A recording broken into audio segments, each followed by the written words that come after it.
Seat से विधायक है, वहीं उन्होंने कन्नौज से लोकसभा का चुनाव लड़ा था। अब चर्चाएं है कि वे करहल सीट से इस्तीफा दे सकते हैं, इसलिए करहल से दावेदारों पर चर्चा शुरू हो गई है। अभी तक अखिलेश यादव ने आधिकारिक रूप से यह घोषणा नहीं की है कि किस सीट से इस्तीफा देंगे। इस बार के लोकसभा चुनाव में सपा का प्रदर्शन शानदार रहा। पार्टी ने 37 सीटों पर कब्जा जमाया। सपा सुप्रीमो स्वयं कन्नौज से सांसद चुने गए थे।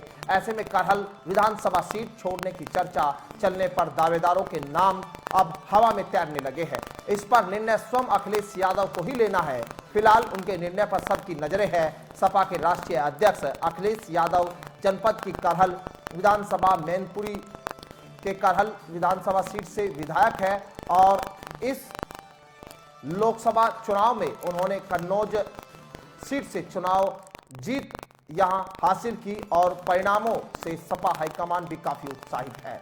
संसद में सपा सांसदों की संख्या अब अधिक होने की वजह से पार्टी नेता कयास लगा रहे हैं कि अखिलेश यादव दिल्ली की राजनीति कर सकते हैं। ऐसे में कयासों पर पार्टी नेता संभावना भी जता रहे हैं कि सपा राष्ट्रीय अध्यक्ष विधानसभा की सदस्यता से इस्तीफा दे सकते हैं। अगर ऐसा होता है तो करहल विधानसभा सीट पर उपचुनाव होना तय है।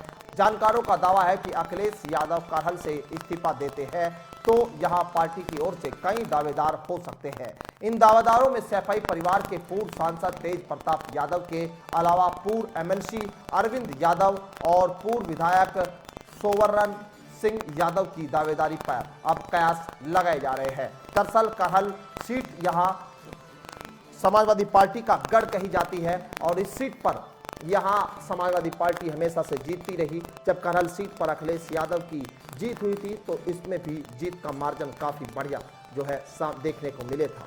और चुनाव को लेकर अब सीधे तौर पर यहां समाजवादी पार्टी के जो तमाम दावेदार हैं उन्होंने भी अब कसरत शुरू कर दी है। इस सीट पर यहां समाजवादी पार्टी हो सकता है बहुत जल्द लोकसभा चुनाव के ठीक अब बाद में यहां प्रत्याशियों के नाम की घोषणा कर सकती है, क्योंकि यहां करहल की सीट ऐसे ही प्रत्याशी को मैदान में उतारा जाएगा जो प्रत्याशी यहां जीत कर आए, क्योंकि ये समाजवादी पार्टी का गढ़ है और इस सीट पर ज़्यादातर चांस जो है इसी को देखते हुए माने जा रहे हैं कि सपा इस बार फिर यहां पर ऐसे प्रत्याशी को उतारेगी जो परिवार से भी हो सकता है।